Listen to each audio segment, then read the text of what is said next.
నమస్కారం. ఆధ్యాత్మిక సుధాసాగరం ధర్మ సందేహాలు కార్యక్రమానికి స్వాగతం.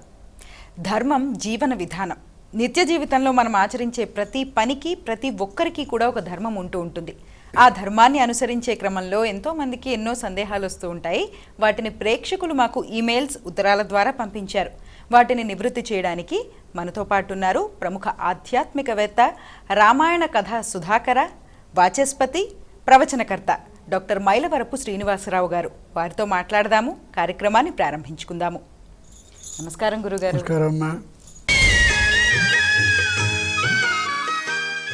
మొదటి ఉత్తరం చూద్దాం గురుగారు. నెల్లూరు నుంచి దివ్య గారు రాస్తున్నారు. వేదము అంటే అర్థం ఏమిటి తెలియజేయగలరు అని అడుగుతున్నారు గురుగారు. ప్రత్యక్షేణానుమిత్యావా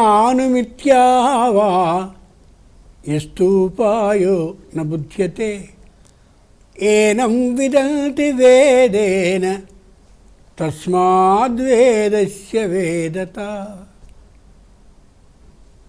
ఏదైనా ప్రమాణం ఉండి మాట్లాడడం బుద్ధిమంతుడి లక్షణం. గాలికి కబుర్లు చెప్పకూడదు కదా. ప్రత్యక్షేణ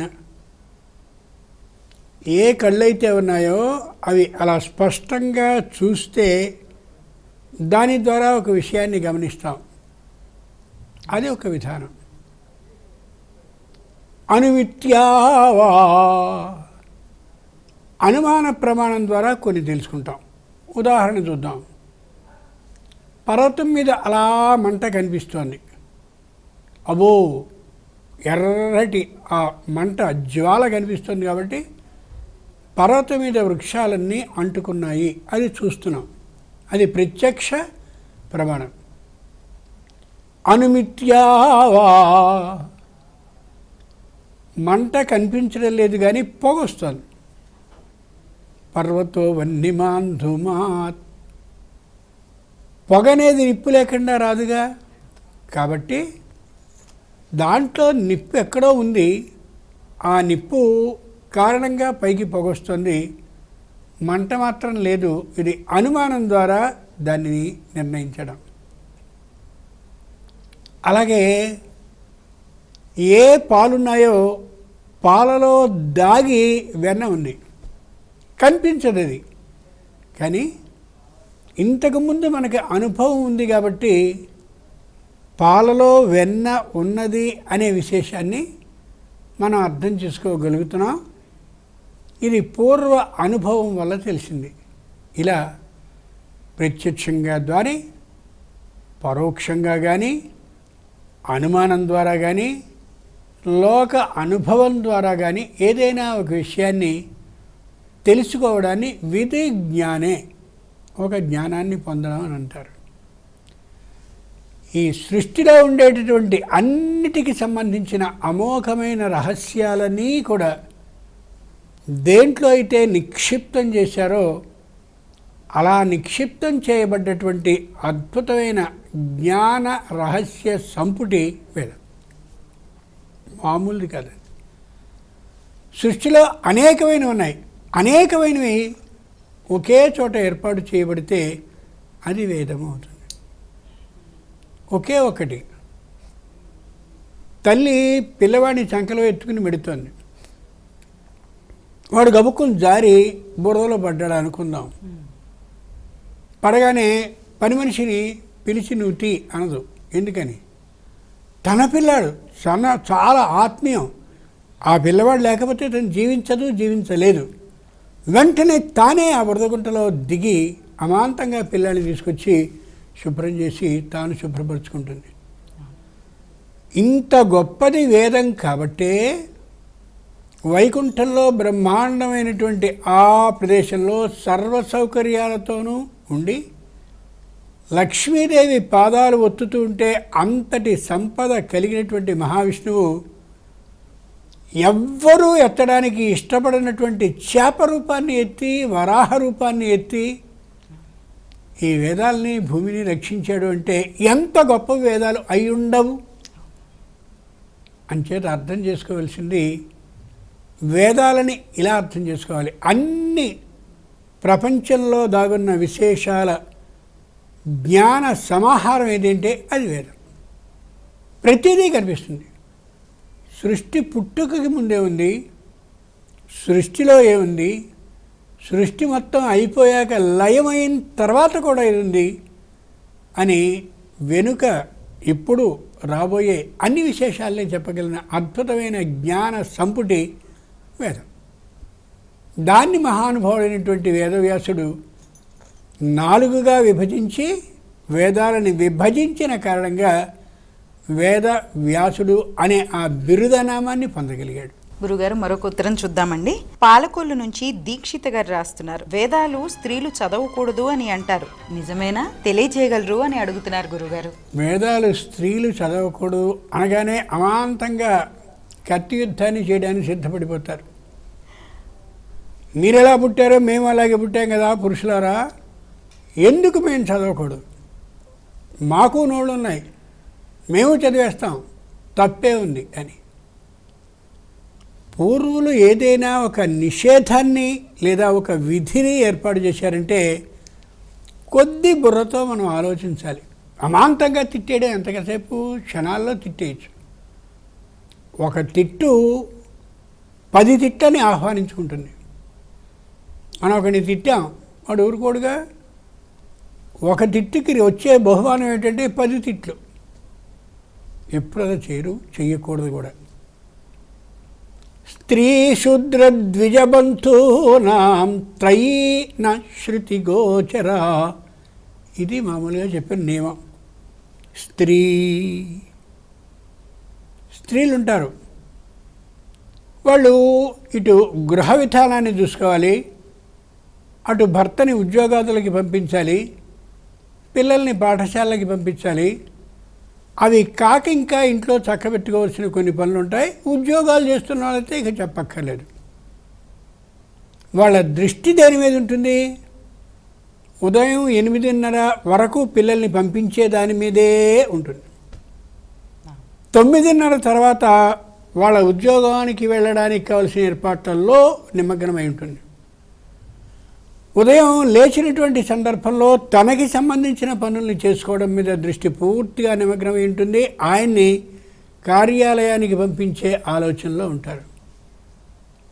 ఆమెకు సంపూర్ణంగా శ్రద్ధగా ఇష్టపూర్వకంగా దైవం దగ్గర కూర్చుని చదువుకోగలిగిన సమయం ఎప్పుడు ఉంటుంది పాపం? ఒక్కసారి లౌకికంగా ఆలోచించండి. అంచేత వెళ్ళింది తయీ నశ్రుతి గోచర. వేదం వాళ్ళని చదవద్దన్నది ఎందుకంటే దృష్టి దీని మీద ఉండదు, పూర్తిగా దాని మీద కేంద్రీకృతమై ఉంటుంది. అంచేత అర్థాన్ని తెలుసుకునేటటువంటి సందర్భంలో శ్రద్ధ దాని మీద కేంద్రీకరింపబడి ఉంటుంది. కాబట్టి వాళ్ళకి సంపూర్ణమైన జ్ఞానాన్ని తెలుసుకునే అవకాశం అసాధ్యం. ఇష్టం కాదు, ఇష్టం లేకపోవడము కాదు, అసాధ్యం. స్త్రీ శూద్ర 2 శూద్రులు. అబో ఈ మాట అన్నారేమిటి? ఓ పెద్ద మీదికి కర్రలు కత్తులు పుచ్చుకురావాల్సిన అవసరం లేదు. ఎవరు నిజంగా లోకంలో శూద్రులు అంటే వేదాన్ని నమ్మనివాడు, ఏ విధమైన ఆచార వ్యవహారాలు చెప్పబడ్డాయో హిందూ ధర్మానికి వాటిని పాటించనివాడు, పైగా పాటించే వాళ్ళని నిందించేటటువంటి వాడు నిజమైనటువంటి శూద్రుడు. ఏ హ్యభక్తా జనార్దనే తే శూద్ర. భగవంతుడి విషయంలో అసలు నమ్మకం వాడికి ఉండదు, వాడు శూద్రుడు అని చెప్పబడింది శాస్త్రంలో. ఏ హ్యభక్తా జనార్దనే. భగవంతుడు మన జనాన్ అర్దయతీతి జనార్దన. మనల్ని రక్షించేటటువంటి వాడెవరో జనీ ప్రాదుర్భావే, అంటే పుట్టినటువంటి ప్రతి ప్రాణిని రక్షించడం కోసం ఆయన ఉంటాడు. అంచేతనే సృష్టి స్థితి లయాల్లో స్థితి చేస్తాడు ఆయన. అంతటి విషయంలో, అంతటి ఆయన విషయంలో కృతఘ్నతని చూపిస్తూ అసలు ఏమాత్రం నమ్మనివాడు అతడు శుద్ధుడు. వాళ్ళకి వేదం గురించి చెప్తూ ఉంటే ఏడి సోది అని అనకుండా ఉండడం, ఇంకే దాని మీద దృష్టి లేదు కాబట్టి. ద్విజబంధువులు అని ఉంటారు. విశ్వనాథ సత్యనారాయణ గారు మాకు స్వయంగా మేనమామండి. ఆయన మహాపండితుడు. నీకేమొచ్చు? నిజంగా ఆయన మేనలుడు మనవడు అని కాదు, ఇక్కడ ఉదాహరణ చెప్తున్నా. ఫలానా ఆయన ఉన్నారు చూడండి, ఆయన ఎవరనుకుంటున్నారు, మా అత్తకి తమ్ముడు, ఇట్లా చెప్తుంటారు. వీళ్ళు ద్విజ బంధువులు. అంటే వాళ్ళు మహాపండితులైనటువంటి వారు ఎవరైతే ఉన్నారో వాళ్ళు మా చుట్టాలు, వీళ్ళు మా చుట్టాలు అని చెప్తారు. నీ మాత్రం సున్నే, నువ్వు హుళక్కే, నీకేం లేదు. అతడికి కూడా వేదం కానీ చెప్పినట్టయితే, వేదార్థాన్ని కానీ వివరించడానికి ప్రయత్నించినట్లయితే ఏమీ వాడికి ఎక్కదు, అవకాశం ఉండదు. దాని మీద శ్రద్ధ లేనటువంటి వాడు ఏ విధమైన సంధ్యావందనాది చేయవలసిన కర్తవ్యాలని, కార్యక్రమాలను నిర్వహించని వాడు కాబట్టి అతనికి లేదు. ఇంచేత స్త్రీలు మాత్రమే కాదు, స్త్రీ శూద్ర ద్విజబంధూనాం, ఈ 3 జాతుల వారికి వద్దు అని చెప్పారు. ఇవాళ మామూలుగా చంద్రాం ప్రభాసాం యశసాజ్వలంతీం శ్రియం లోకే దేవజుష్టాముదారాం తాం పద్మినీం ఈం శరణమహం ప్రపద్యే అలక్ష్మీర్మే నశ్యతాం త్వాముని, శ్రీ సూక్తంలో మంత్రం ఇది. 5వది, నేను ఏ అధర్మంగా అలక్ష్మిని సంపాదించానో, అధర్మంగా సంపాదించడం, అలక్ష్మీర్మే నశ్యతాం, నా అధర్మ లక్ష్మి పోవుగాక, అది లక్ష్మీదేవిని మనం ప్రార్థిస్తున్న మంత్రం. దీనికి అర్థం తెలియనివాడు లక్ష్మీర్మే నశ్యతాం అని చదువుతాడు, లక్ష్మి మా నిండు పోవుగాక. అంచేత అర్థం తెలిసి చదివేటటువంటి సందర్భానికి, దాని మీద ఇష్టం లేకుండా అర్థం తెలియకుండా చదివేదానికి చాలా భేదం ఉంటుంది. కాబట్టి అర్థం తెలియకుండా నువ్వు చదివి ఇబ్బంది పడకు అని చెప్పేందుకుగా వీళ్ళని నిషేధం చేశారు తప్ప, సంపూర్ణంగా వేదం మీదే దృష్టి కలిగి చక్కగా చదివినటువంటి కాత్యాయని, గార్గి లాంటి వాళ్ళు మహానుభావులు ఆడవాళ్ళలో ఎంతోమంది వేద అధికారాన్ని కలిగి వేదాన్ని సంపూర్ణంగా పఠించినటువంటి వాళ్ళు లేకపోలేదు. కాబట్టి దాని మీద దృష్టి అయినటువంటి వాళ్ళని చదవద్దు అని నిషేధించారు తప్ప ఆడవాళ్ళు మొత్తానికని కాదు, అక్కడ ఆలోచించాలి. మరో ఉత్తరం చూద్దాం గురుగారు. తాడేపల్లిగూడెం నుంచి భవానీ గారు రాస్తున్నారు, వేద ముద్రిత గ్రంథాలు ఇంట్లో ఉండవచ్చా, తెలియచేయగలరు అని అడుగుతున్నారు గురుగారు. వేదాలకి సంబంధించిన పుస్తకాలను ఇంట్లో పెట్టుకోవచ్చా అని కదా వారు అడిగారు. భయంకరమైనటువంటి అపరాధ పరిశోధక నవలను చూంటామా, ఇంకా ఘోరాతి ఘోరమైనటువంటి రక్తపాతాలు ఉన్నటువంటి దృశ్యాలను చూడడానికి వెనకాడమా? ఇవన్నీ లోకంలో అలా మామూలుగా ఇళ్లలో కనిపిస్తూ ఉంటే, పవిత్రమైనటువంటి భగవత్ స్వరూపాన్ని గురించి పూర్తిగా వివరించడమే తమ ఉచ్ఛ్వాస నిశ్వాసలుగా కలిగినటువంటి గ్రంథాలైన వేదాలను ఇంట్లో ఉంచుకోవడం సరి. కాబట్టి కావాలని చెప్పి వేద ముద్రితమైనటువంటి గ్రంథాలను ఇంట్లో ఉంచుకోండి. అవి కానటువంటివి మన ఆస్తిక్య బుద్ధిని, అంటే దైవ విశ్వాసాన్ని చెడగొట్టే పుస్తకాలుంటే వాటిని తీసేయండి. అటువంటి పవిత్రమైన పుస్తకాలని తెచ్చుకుని ఇంట్లో ఉంచుకోవడం చాలా చాలా అవసరం. ఎక్కడో వెళ్ళిపోయి వేదాలు ఉన్నటువంటి పుస్తకాలను చూసుకోవాల్సిన అవసరం ఏమాత్రం లేదు.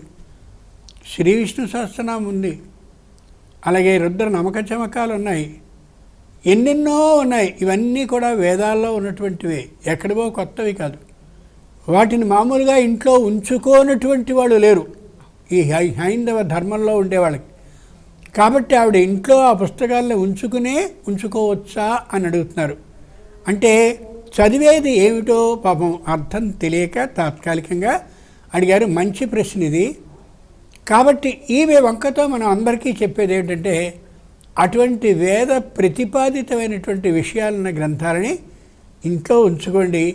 ఎప్పుడో ఒకసారి అలా తీసినప్పటికీ కూడా వేద విశేషాలు తెలిసే అవకాశం ఉంటూ ఉంటుంది.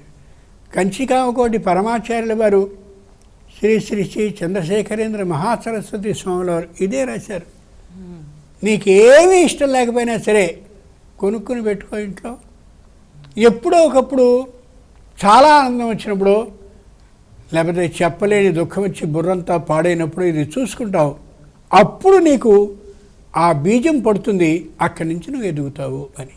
అలా చేసుకోవడం అవసరం, ఖచ్చితంగా ఉంచుకోవాలి. మరొక ఉత్తరం చూద్దాం గురుగారు. భువనగిరి నుంచి గగన్ రాస్తున్నారు, వేదాలకు ఉపనిషత్తులకు తేడా ఏమిటి, తెలియచేయగలరు అని అడుగుతున్నారు గురుగారు. ఎవరైనా ఒక మహాగ్రంథాన్ని రాశారు అనుకుందాం, ఆ గ్రంథం అంతా ఇంతలా ఉంది. ఆ మొత్తం అంతా ఏ గ్రంథం అయితే ఉందో గ్రంథంలో అనేక విభాగాలు, అనేక విశేషాలు అంతా చర్చోపచర్చలు అయ్యాక ముగింపులో ఏం రాస్తాడో, ఆ పుస్తకంలో ఏం కనిపించిందో, ఏం తెలియజేయబడిందో, పరిశోధన ద్వారా ఏ విషయాన్ని చెప్పదలుచుకున్నాడో ఆ విషయాన్ని చివరిలో రాస్తారు.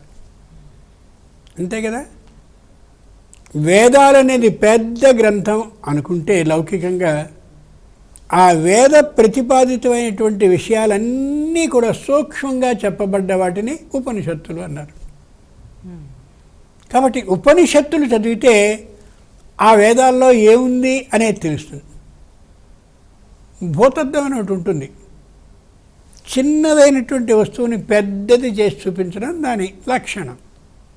అంచేత ఉపనిషత్తుల్ని కొద్ది దృష్టి పెద్ద చేసి కానీ చూస్తే అప్పుడు ఈ ఉపనిషత్తు ఏ వేదానికి సంబంధించిందో అర్థమై ఈ ఉపనిషత్తు ద్వారా ఆ వేదంలో ఏం చెప్పబడిందో స్థూలంగా తెలుస్తుంది. దాని గురించి మరింత లోతుగా తెలుసుకోదలిస్తే ఆ వేదాన్ని చదవడానికి మార్గదర్శకమైనటువంటిదిగా ఉపయోగిస్తుంది అది. అంచేతనే ఉపనిషత్తులకి వేద అంతములు అని పేరు. వేదాంతం అంటే అర్థం కానిటువంటి భాషలో చెప్పబడేది అని అర్థం కాదు.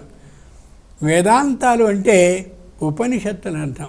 ఉపనిషద్ భగవంతుడికి సమీపంలో కూర్చోబెట్టి భగవంతుడి విశేషాన్ని బోధించేవి అని కూడా అర్థం.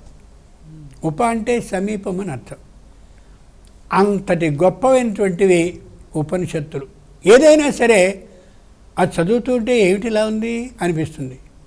కానీ కొద్ది లోతుగా చూస్తే వేదంలో చెప్పబడ్డ విషయం ఇది అనే యథార్థం స్పష్టంగా మనకి గోచరిస్తుంది. సామాన్యమైనటువంటి మాట కాదు. కాబట్టి వేదము యొక్క చివరి భాగంలో వేదానికి సంబంధించిన పిండిత అర్థం, దానికి సంబంధించిన సారం అంతా చెప్పబడ్డవి ఉపనిషత్తులు. మరొక ఉత్తరం చూద్దాం గురుగారు. గుంటూరు నుంచి కీర్తన రాస్తున్నారు. శుభకార్యాల్లో పురోహితులు చెప్పేవన్నీ కూడా వేద మంత్రాలేనా, తెలియచేయగలరు అని అడుగుతున్నారు గురుగారు. శుభకార్యాల్లో అన్ని వేదమంత్రాలే ఉంటాయి. అయితే వేదోక్త విధానం, పురాణోక్త విధానం అని రెండు ఉంటాయి. వేదోక్త విధానంగా చేసేటువంటి సందర్భంలో వేదమంత్రాలే చదవబడతాయి. పురాణోక్తంగా చేసేటటువంటి మంత్రాల్లో ఈ వేదమంత్రాలు ఉండవు. అంచేత వాళ్ళు అడుగుతారు, ముందు వేదోక్తంగానా పురాణోక్తంగానా అని అడుగుతారు. నిజంగా అవి ఇవి కలిపి మామూలుగా వేళ చేయడం జరుగుతోంది. ఎందుకు అనంటే ఆ చేసేటటువంటి యజమానికి అర్థాన్ని వివరిస్తూ చేసేటటువంటి వాళ్ళు ఉంటూ ఉంటారు. కాబట్టి నాయన ఇది ఇది ఇది అది అని. ఉదాహరణకి వివాహ మంత్రాలనే మనం తీసుకుని చూస్తే సోమో దతద్గంధర్వాయ గంధర్వోదగ్నయే రియంచ పుత్రా గుశ్చాదాదగ్నిర్మహ్యమథో ఇమాం ఓ మంత్రం. ఆడపిల్ల పుట్టినటువంటి 1 నుండి 5 సంవత్సరాల వరకు వాళ్ళ మీద సోమ ప్రథమో వివిధే, చంద్రుడు అధివసించి ఉంటాడు. చంద్రుడు పరిపాలన చేస్తూ ఉంటాడు ఆ చిన్నపిల్ల మీద.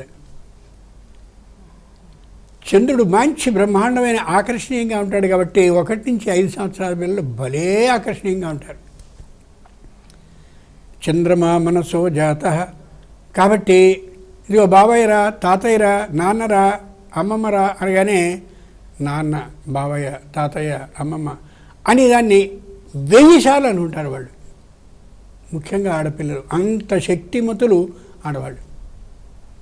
ఆ 1 నుండి 5 అయిపోగానే 5 దాటగానే 6వ సంవత్సరం రాగానే 6 నుంచి 10 వరకు గంధర్వో వివిధ ఉత్తర. ఆ గంధర్వుడు అనేవాడు ప్రవేశిస్తాడు ఆ మీద పరిపాలన చేయడానికి.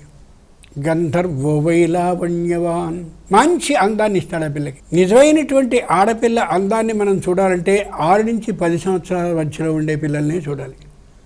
అంచేతనే కుమారీ పూజ అని చేస్తారు. 10వ సంవత్సరం వరకే చేస్తారు, 11వ సంవత్సరం కాదు. అక్కడి నుంచి ఆ గంధర్వుడు వెళ్ళిపోతూ ప్రతి యోగ్నిష్టే పతి, అగ్నికి ఇచ్చి పెడతాడు ఆయన. అగ్నిర్వై కామాంశవాన్, కామగుణాన్ని ప్రవేశపెడతాడు. అంచేతనే 10 సంవత్సరాల వరకు చిన్న మనిషిగా ఉన్నామే 11వ సంవత్సరంలో పెద్ద మనిషి అవుతుంది. రజస్వల అనే అద్భుతమైన ఉత్సవాన్ని చేస్తారు అక్కడ. అక్కడి నుంచి 5 సంవత్సరాలు 11 నుంచి 15 వరకు అయ్యాక 16వ సంవత్సరం వచ్చాక తురేయస్తే మనుష్యజ, నువ్వు మనుష్య జాతికి చెందినటువంటి అమ్మాయివి కాబట్టి మనుష్యునితో వివాహాన్ని చేస్తామని నిర్ణయిస్తారు. ఎంత గొప్పగా ఉంది వేదమంత్రం ఇది. దీన్ని తేలిగ్గా చెప్పేటప్పుడు పురాణోక్తంగా చెప్పేస్తారు. కానీ వేదమంత్రంలో చెప్తే ఉండేటటువంటి ఆ ఆనందం ఈ పురాణోక్తంగా చేసినట్టు ఉండదు. మనం చదివేటటువంటి మాంగళ్యతంతున నేన మమ జీవన హేతున కంఠే బధ్నామి సుభగే సా జీవశరదాంశతం, ఇది శ్లోకం, ఇది పురాణోక్తమైనటువంటి శ్లోకం, ఇది వేదమంత్రం కాదు. ఇది అది కలిపి జరుగుతోంది. అంచేత వేద మంత్రాన్ని తెలుసుకుంటూ అర్థమయ్యేందుకు పురాణ శ్లోకాల్ని నిబంధించుకుంటూ వెళ్ళడం సరైనటువంటి విధానం. పురోహితుడు ఎవ్వడూ కూడా అబద్ధాలని చెప్పాలి అని అనుకోడు. మనం అందరికీ ఎక్కువ సొమ్ములు ఇస్తాం, ఆ వీడియో వాడికో ఇంకోడికో చెప్పలేనంత ఇస్తాం.